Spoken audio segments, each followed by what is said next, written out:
Dicionário de Deus, parte 2.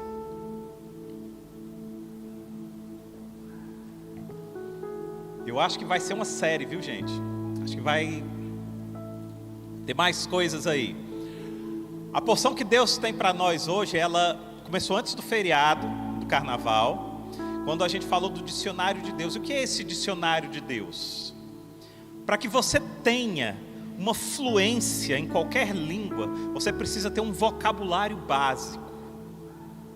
Se você não tiver esse vocabulário básico, você não consegue se comunicar de forma plena. É assim em qualquer língua. Eu vou contar um fato que aconteceu para vocês comigo, para vocês entenderem como, quando você não tem um vocabulário básico, você pode entrar numa encrenca.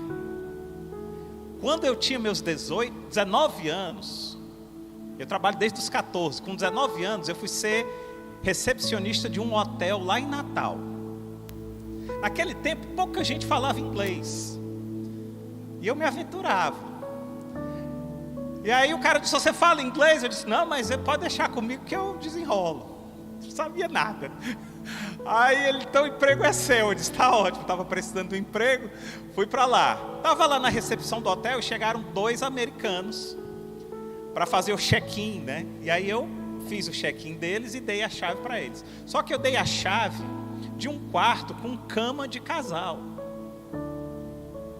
E aí eles subiram. Quando eles subiram, daqui a pouco veio um deles assim meio exaltado e diz: não, too bad, too bad. Eu sabia que bad era mal, mas eu não sabia que bad era cama. Então eles desceram os dois, um olhava para o outro e dizia assim: too bad, too bad. Eu: tudo bem, não tem problema não, pode ir. Eles: too bad, too bad. Eu disse: cara, o que esses caras querem? Sendo que são maus aqui. Vou já chamar a polícia. E too bad, too bad. Meu Deus, até que eu disse assim: eu também sou. De 19 anos de idade, totalmente imaturo, né? Eu também sou. Aí eles: too bad, I'm bad.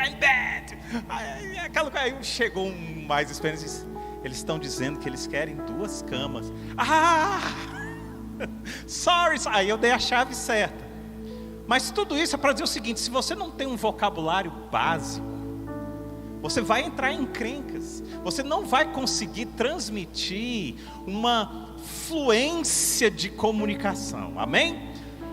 No domingo passado foi carnaval, a gente teve um culto diferente, mas no domingo retrasado a gente falou de algumas palavras desse dicionário que a gente precisa aprender para que a gente tenha uma comunicação básica com os céus. E hoje nós vamos continuar. Amém? Na primeira parte da série nós falamos sobre algumas palavras nós falamos sobre 3 palavras. A primeira, abdicação. Um cristão que não conhece essa palavra, que não tem essa palavra no seu dicionário, abdicação, queridos, ele não é um cristão que tem fluência, que deixa fluir com os céus. Porque ser cristão é você abrir mão de várias coisas. Pastor, mas abrir mão soa tão mal, né? Queridos, mas é necessário para que você consiga outras coisas. Tá? Então a primeira palavra que a gente falou, se você não assistiu, depois entra no nosso canal do YouTube, está lá gravado toda a palavra, tá? Mas a primeira palavra foi abdicação. A segunda palavra que nós falamos foi amor. Como tem cristão que não entende essa palavra? Uau, meu Deus! Como tem cristão que ainda está vivendo na era do legalismo, na era de que você olha e diz assim: você merece isso, é culpa, mas não joga com a graça também, a graça do Senhor. E a terceira palavra que nós falamos no domingo foi autoridade. Autoridade. Inclusive foi uma aula que Deus nos deu aqui sobre autoridade. Toda autoridade é de Deus.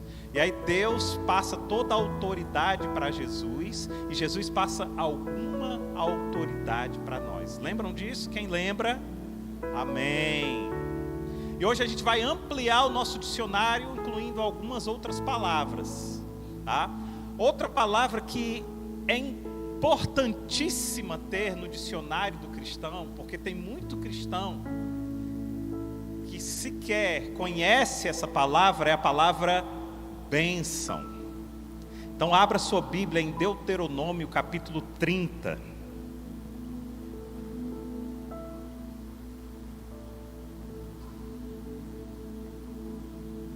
Hoje está fácil, né? Achar os livros pelo celular, né? Que tem Bíblia. Antigamente era complicado. Você falava Deuteronômio, Abacuque. O povo ficava procurando. Oh meu Deus, será que a minha Bíblia tem esse livro? Hoje está tranquilo, né? Deuteronômio capítulo 30. Verso 16. Pois hoje ordeno a vocês que amem o Senhor, o seu Deus, andem nos seus caminhos e guardem os seus mandamentos, decretos e ordenanças. Então vocês terão vida e aumentarão em número, e o Senhor, o seu Deus, os abençoará na terra em que vocês estão entrando para dela tomar posse. Queridos, a palavra bênção para um cristão, ela tem um significado muito especial. Muito especial porque o cristão verdadeiro, ele vive na expectativa da bênção. Mas presta atenção numa coisa. Ele vive na expectativa da bênção não apenas ou simplesmente para receber a bênção. Mas ele vive na expectativa na bênção por conhecer o coração do abençoador. É totalmente diferente. Porque quando você vive na expectativa da bênção pela bênção, você está sendo um cristão interesseiro. Mas quando você vive na expectativa da bênção por conhecer o coração do abençoador, você agora é um filho que conhece o pai que você tem. Vocês estão entendendo a diferença? O cristão que vive na expectativa da bênção, por conhecer o coração do abençoador, ele diz assim: eu tenho tanta intimidade com aquele que abençoa, que eu sei que a bênção virá. É diferente de olhar e falar assim: Senhor, dá-me isso, Senhor, dá-me aquilo. Ele diz: calma, o meu pai, ele é poderoso para me dar ou não, porque ele conhece o coração do abençoador. Receber uma bênção de Deus é coisa tremenda, é maravilhoso. Mas deixa eu te dizer uma coisa: melhor do que receber a bênção de Deus é conhecer aquele que abençoa. Melhor do que receber a bênção é conhecer aquele que tem o poder de abençoar. Por isso que Paulo, a Bíblia diz que Paulo tinha um espinho na carne, que a Bíblia não define muito bem o que era, mas um espinho na carne, e a Bíblia diz que Paulo orou 3 vezes. E esses 3 vezes na Bíblia significa que Paulo orou insistentemente para que Deus tirasse esse espinho da carne dele. E ele recebe uma resposta de Deus dizendo: Paulo, a minha graça te basta, Paulo. E Paulo diz assim: que maravilha! Que maravilha, porque o espinho não foi retirado, mas agora eu conheço aquele que pode tirar ou não. Então, quando nós vivemos na função da bênção, se a bênção não vier por algum motivo, ou se a bênção demorar, a gente se desespera. Mas quando a gente conhece o coração do abençoador, a gente diz assim: calma, calma. Está demorando? Tá, mas calma. Eu conheço aquele em quem tenho crido. Eu lembro uma época, eu estava desempregado, estava difícil para mim. Regina estava sustentando a casa e já tinha quase 1 ano que eu estava desempregado. Meu irmão ligou. Meu irmão disse: Márcio, você está precisando de alguma coisa, e o que eu posso ajudar, não sei o que. Eu disse para ele: Júnior, eu sei em quem tenho crido.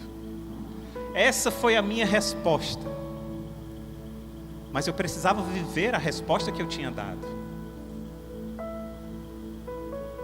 Porque uma coisa é você falar: olha, eu sei em quem tenho crido, eu sei que Deus é bom, eu sei que Deus é grande, ok, agora viva aquilo que você fala. E eu confesso a vocês que não foi fácil,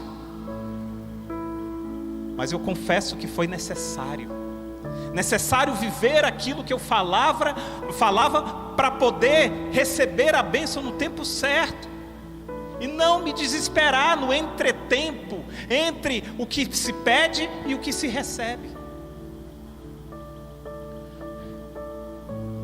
Muitas pessoas são abençoadas com dons, com talentos, mas jamais usufruirão disso da forma correta, simplesmente porque não conhece o coração e o caráter de quem doou o talento e o dom para essas pessoas. Simplesmente por causa disso. Quando se fala de bênção, muitas pessoas abrem os olhos, né? Os olhos brilham, dizem assim: ei, isso muito me interessa. E é para interessar mesmo. Bênção de Deus é bênção de Deus, querido. Eu sou uma pessoa que sou ávido por bênção.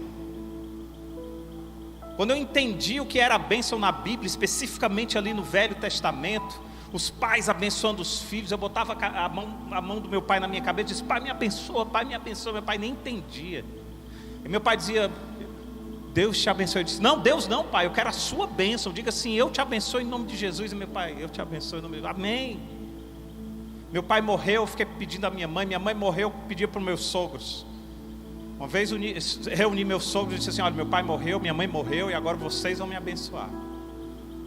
Meu sogro fez um sorriso de cara: tá bom, meu filho. Meu sogro morreu, peço a benção à minha sogra. Quando a minha sogra morrer, vai ser o ancião da igreja. Quem for o membro mais velho da igreja, eu vou pedir a benção. Porque, meu querido, falou em bênção, eu estou dentro. E é para você estar mesmo, porque bênção de Deus é bênção de Deus. Quando as pessoas falam em bênção, elas têm que correr. Mas existe um nível ainda melhor do que esse. Um nível melhor do que você receber a bênção, está lá em Gênesis capítulo 12, verso 2. Melhor do que você receber a bênção é ser tu uma bênção. Aí é tremendo. Aí é tremendo. Receber é bom, mas ser é ainda sobremodo melhor do que receber. Ser tu uma bênção.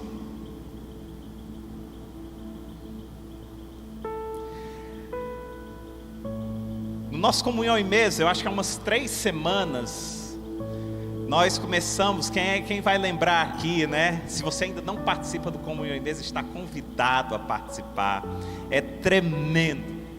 É onde as coisas acontecem na mesa. Gente, a casa de oração é muito simples. Ela se movimenta por oração, comunhão e intimidade. Ponto. É isso. É isso.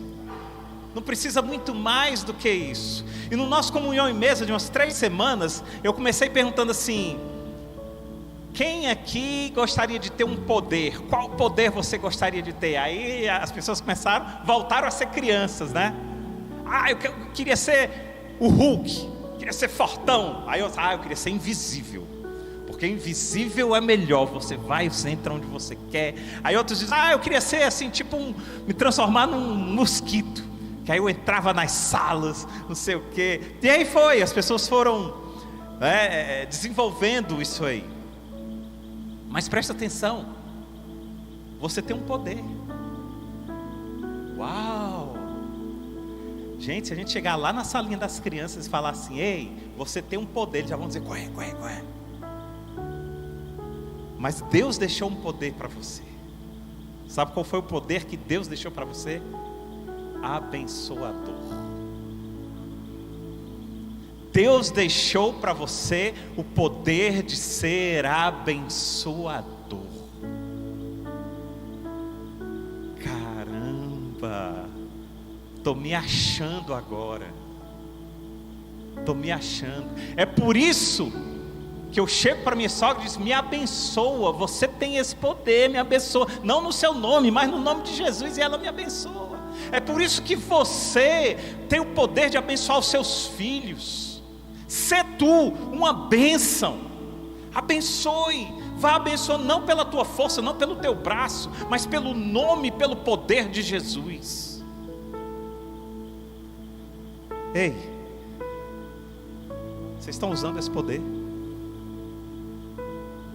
Ou esse poder está adormecido em você? Todos nós temos o poder de ser abençoadores. E quantas casas estão sendo desintegradas simplesmente porque os pais não estão exercendo o poder que têm? Está na hora da gente começar a exercer os poderes que Deus nos dá.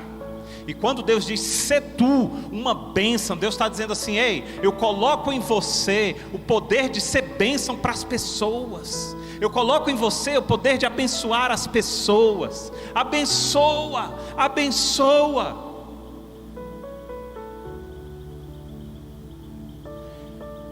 Esse poder que você tem está adormecido, está guardado.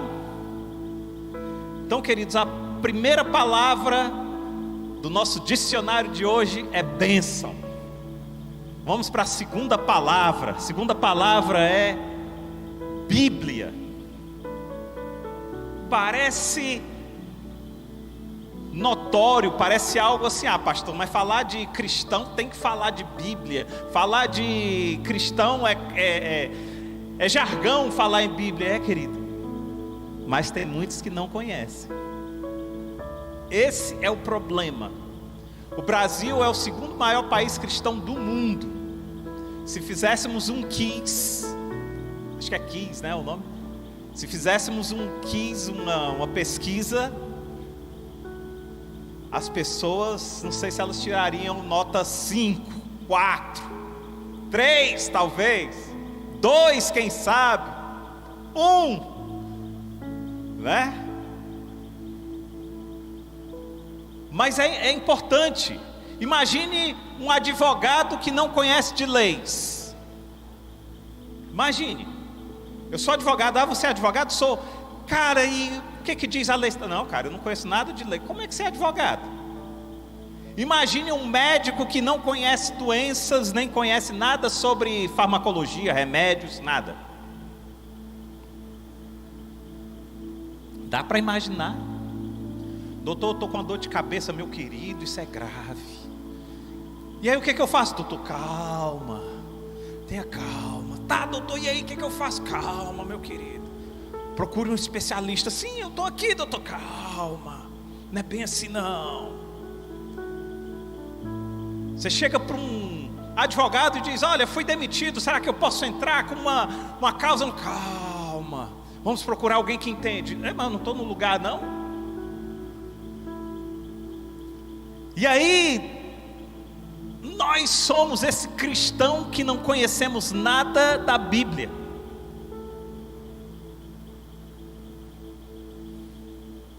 Segundo Timóteo capítulo 3, verso 16 e 17, olha o que diz. Diz assim: toda escritura é inspirada por Deus e útil para o ensino, para a repreensão, para a correção e para a instrução na justiça, para que o homem de Deus seja apto e plenamente preparado para boa obra. Onde é que você vai se preparar? Onde é que você vai se tornar apto para boa obra? É na Bíblia, é na palavra. Não tem um outro lugar. Enquanto o homem não começar a conhecer e a viver a Bíblia, ele jamais vai estar preparado para boa obra, seja qual for. Pastor, mas eu conheço muita gente que é boa e não conhece a palavra. Querido, é um outro assunto, daria aqui uma outra pregação. Mas não é você ser bom por você, é você ser bom por aquele que é bom e lhe transforma em bom, porque a própria Bíblia diz que em nós, todos nós somos maus. É difícil a gente compreender isso. Eu venho de uma raiz espírita que coloca em mim a salvação pelas boas obras. E como foi difícil desconstruir isso. Você só vai conseguir desconstruir isso quando você se render e falar: Senhor, é o Senhor quem tem razão, e não o meu pensamento, e não a minha cultura, mas é o que está na palavra, é Bíblia. enquanto você não começar a viver o que esse livro aqui te diz, você jamais vai conseguir ter uma comunicação plena com o Pai. Você vai ser estagnado enquanto cristão, sua vida cristã vai ser parada.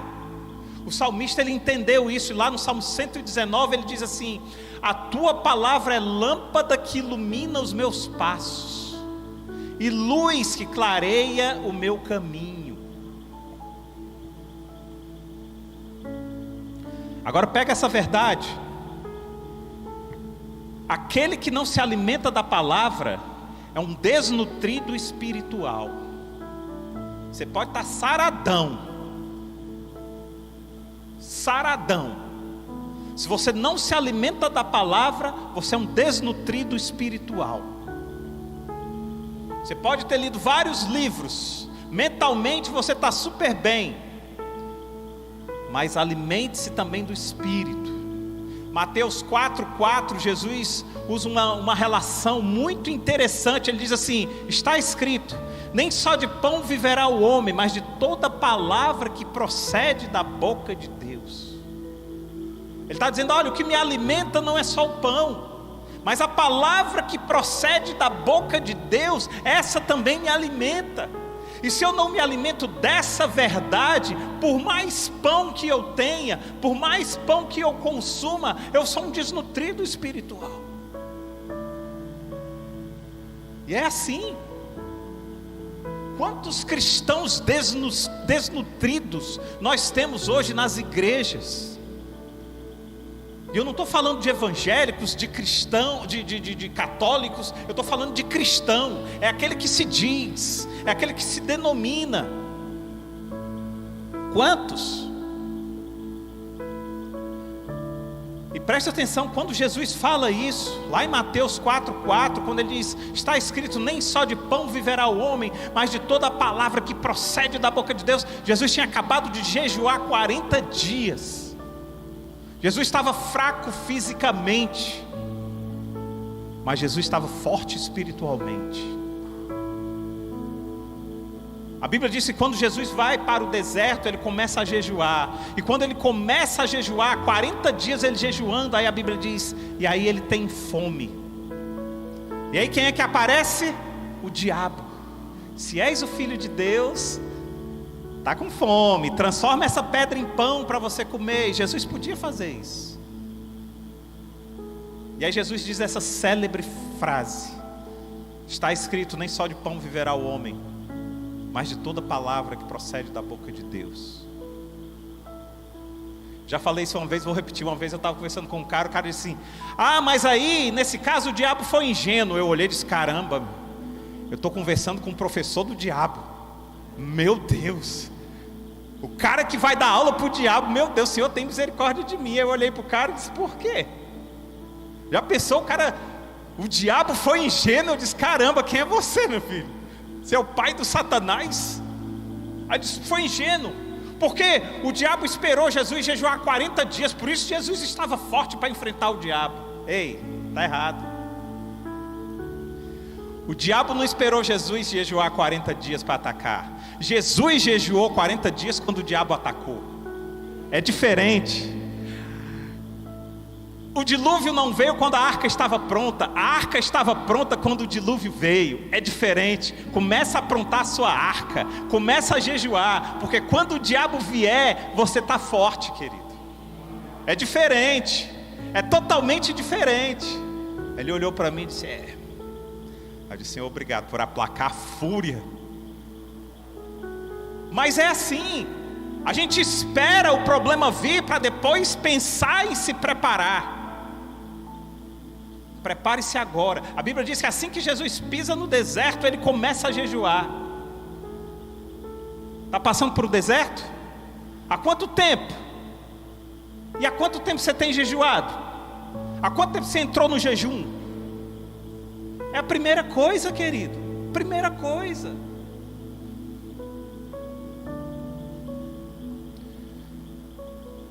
Hoje a maioria dos cristãos está vivendo só de pão.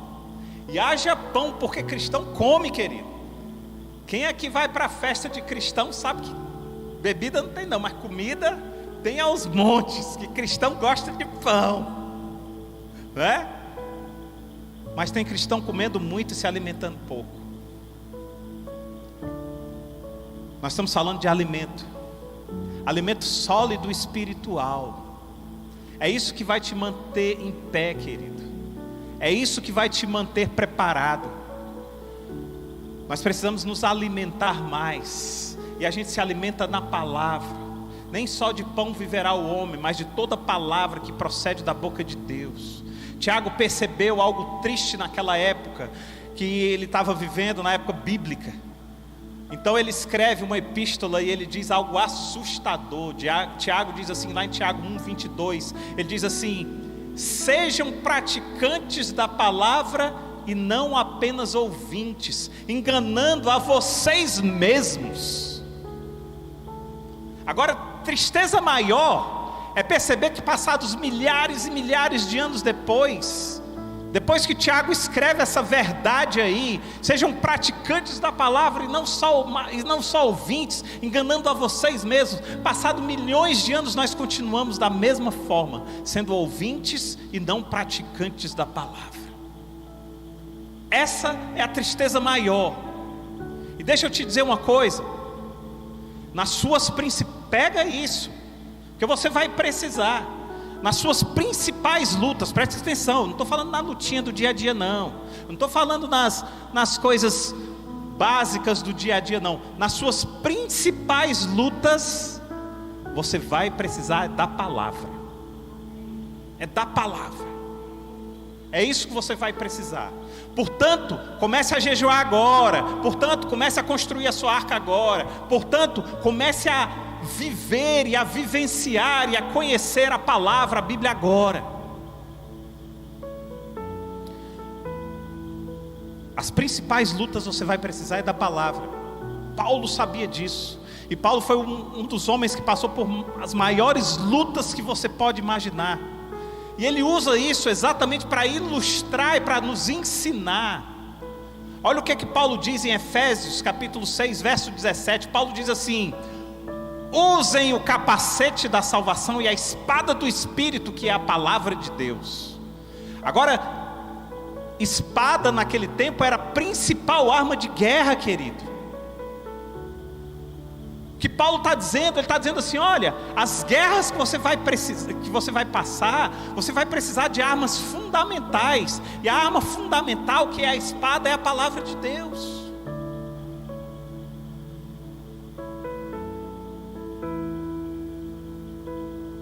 Não se enganem. Não se enganem. Ideação suicida está aumentando assustadoramente. Suicídios aumentando assustadoramente. Depressão aumentando assustadoramente. Ansiedade aumentando assustadoramente.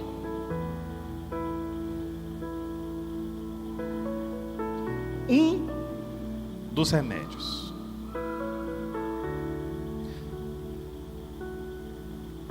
Psicólogo, médico também. Mas não deixe desse aqui também, de usar esse aqui. Não use só um. Use todo o arsenal que você puder. Todo o arsenal que você puder. Palavra. Então, queridos, inclua no seu dicionário, mas não só no seu dicionário, inclua no seu dia a dia, inclua na sua diária a leitura da Bíblia. Leia a palavra de Deus, não é por outra coisa não, mas é para o seu próprio bem.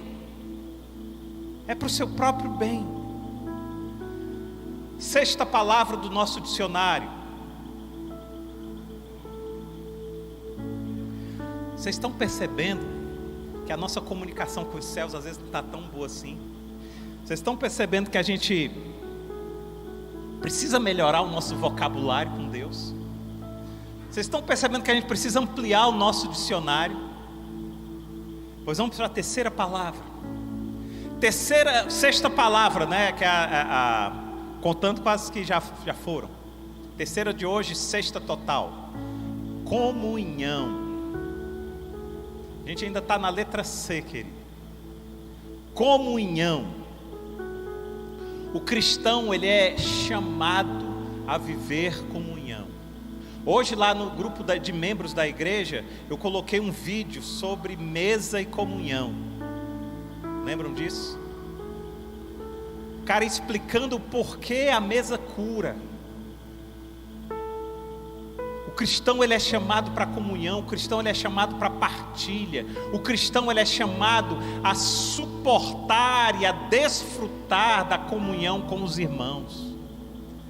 Hebreus capítulo 10, verso 25 diz assim: não deixemos de nos congregar, como é costume de alguns, antes façamos com admoestações, e tanto mais, quanto vedes que o dia se aproxima. Ei, quanto mais o dia se aproxima, mais eu devo congregar.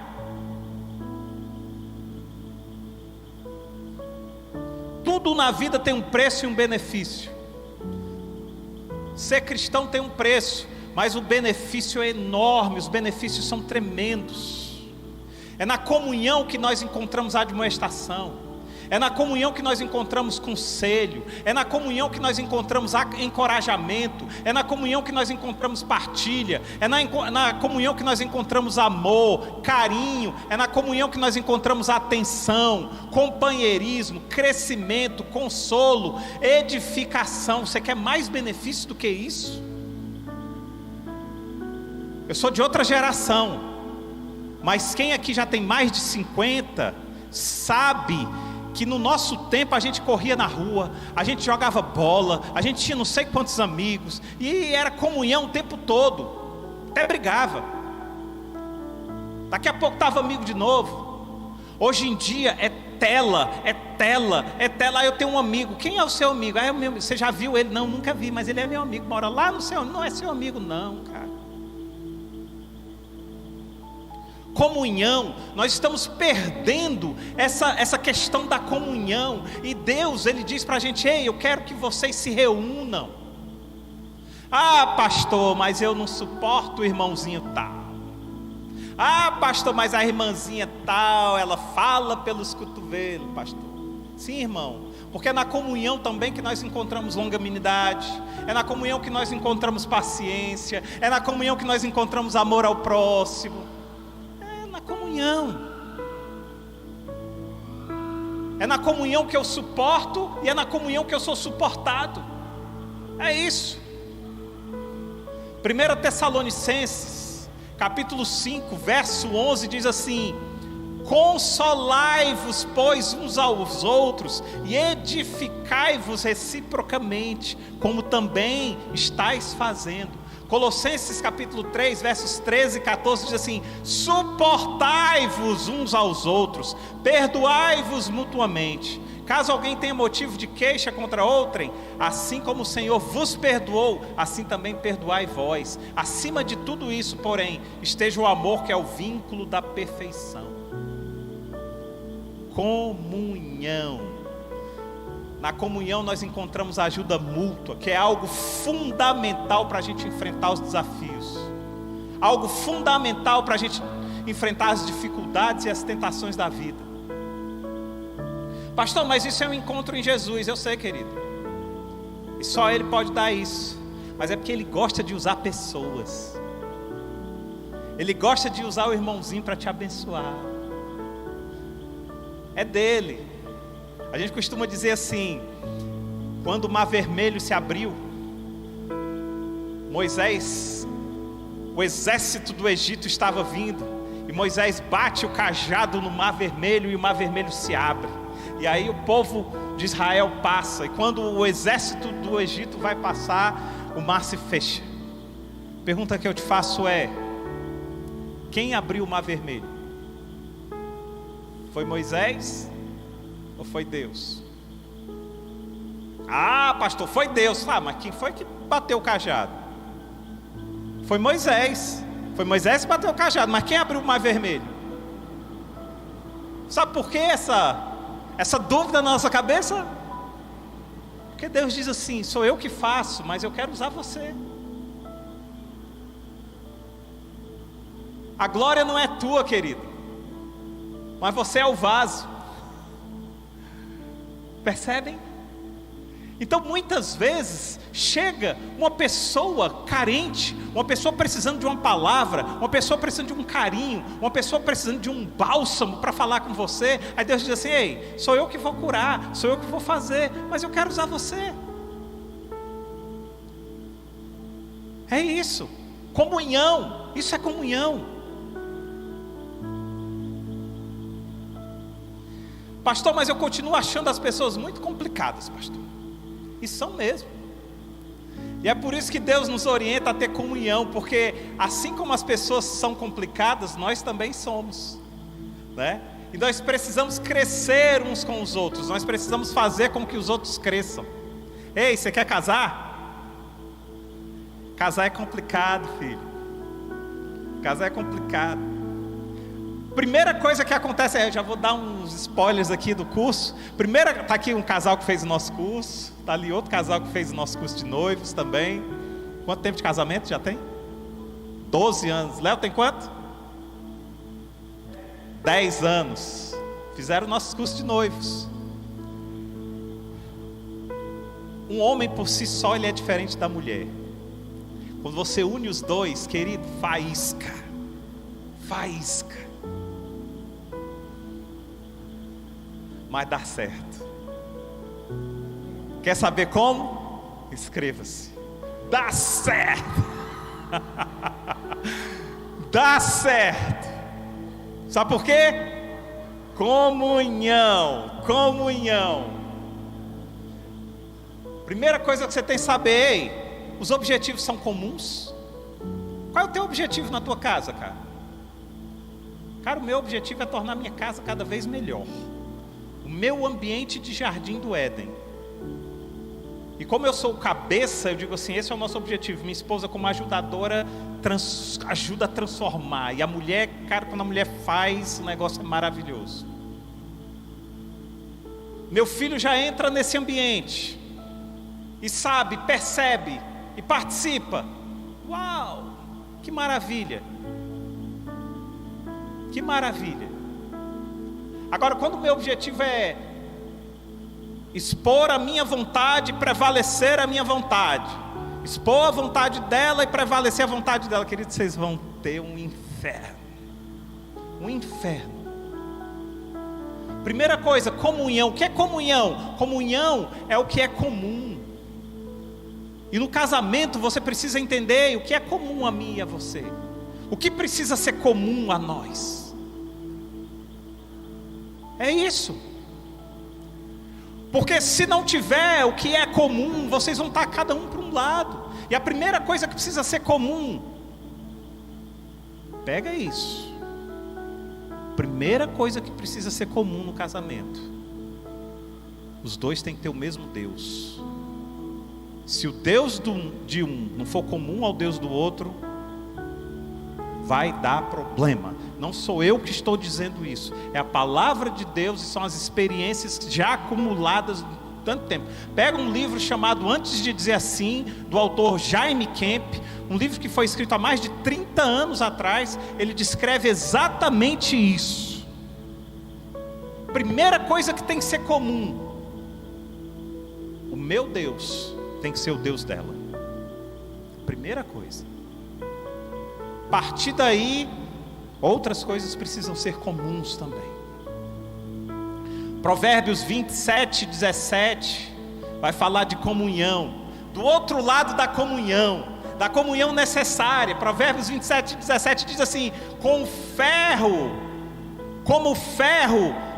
ferro se afia, assim o homem ao seu amigo. Ei, você tem que estar junto para ser afiado. Você tem que estar junto para ser moldado. Tem algum irmãozinho tirando a sua paciência? Tem alguém te dando trabalho? Pois saiba que você está sendo afiado. Afiado. E é nesse afiar que nós crescemos.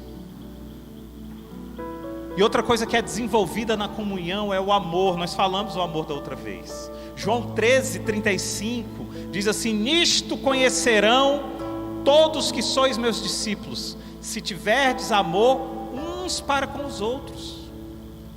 Se tiverem nessa comunhão, tiver amor, aí vocês vão saber que vocês são conhecidos.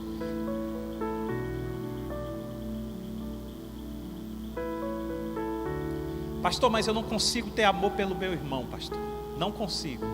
Queridos, então eu tenho duas coisas para te dizer. Primeira, obrigado pela tua sinceridade de coração. Segunda, calma. Você também está sendo afiado. Calma, você também está sendo afiado. Mas uma boa coisa para você começar a ter amor pelo outro é comece a orar por ela.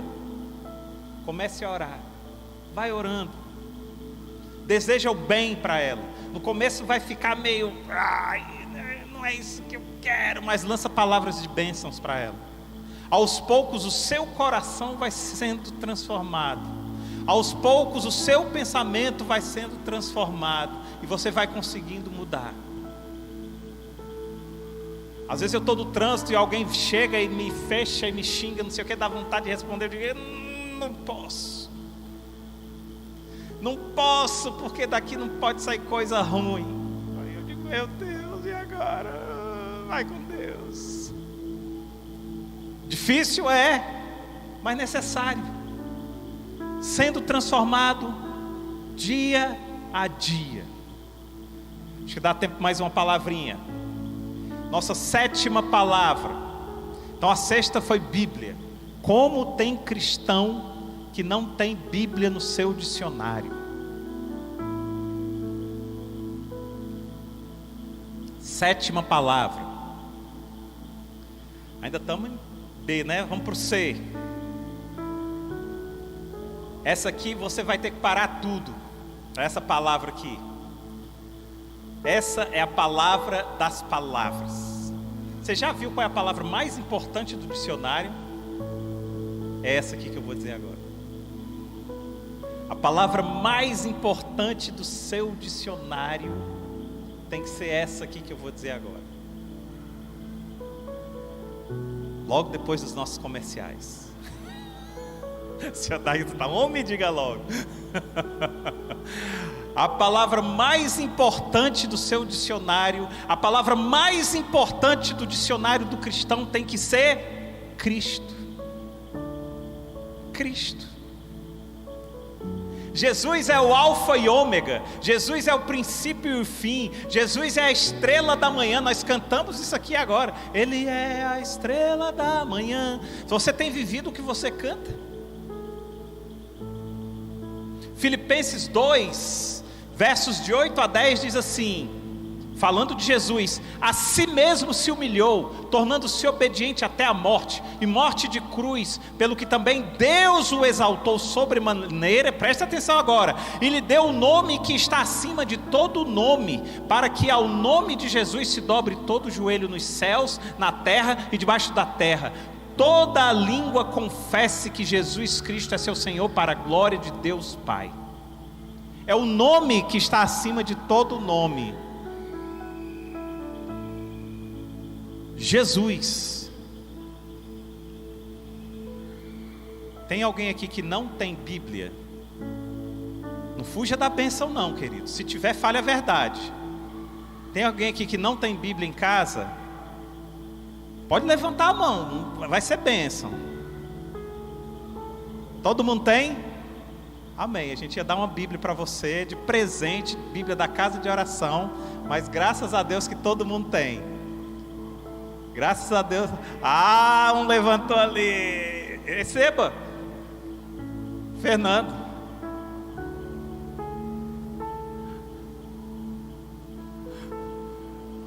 Agora é para ler, viu, Fernando? Vou cobrar, hein? Aleluia. Jesus é o nome que está acima de todo nome. Só para a gente ter uma dimensão disso, presta atenção, igreja. Só para a gente ter uma dimensão disso, Jesus é o nome que está acima de todo nome. Presta atenção. Jesus está andando com os discípulos lá em João capítulo 16, Mateus capítulo 16, e aí Jesus faz uma pergunta intrigante, importante e crucial. Jesus diz assim, eu até no meu 3D, assim, Jesus andando com os discípulos, aí Jesus para e diz assim: quem eles dizem que eu sou? Aí os discípulos começam a responder: ei, Jesus, uns estão dizendo que o Senhor é o Messias, uns estão dizendo que o Senhor é um profeta, outros estão dizendo, Senhor, que o Senhor é João Batista. Aí Jesus olha e diz assim: tá, mas vocês que andam comigo, vocês que são cristãos, quem vocês dizem que eu sou? Pedro se levanta com aquele espírito sanguíneo que Pedro tinha, e Pedro diz: tu és o Cristo, o Filho do Deus vivo. E na minha leitura 3D, eu vejo Jesus com um sorriso no rosto, dizendo assim: e tu és Pedro, e sobre esta pedra edificarei a minha igreja. Aí a gente acha, tem religião aí, acha que a igreja é edificada em Pedro. Não, a igreja é edificada na revelação que Pedro teve. É nessa revelação de que eu sou o Cristo, de que eu sou o nome acima de todo nome, de que eu sou ungido do Senhor, é que a igreja é edificada. Não é edificada em cima de Pedro, não. Percebem? Mas a alegria de Jesus dizia assim, cara, e aí Jesus ainda diz mais: bem-aventurado és tu, Simão Barjonas, que não foi carne que te explicou isso, mas foi pelo Espírito que você recebeu essa revelação. Uau! Uau!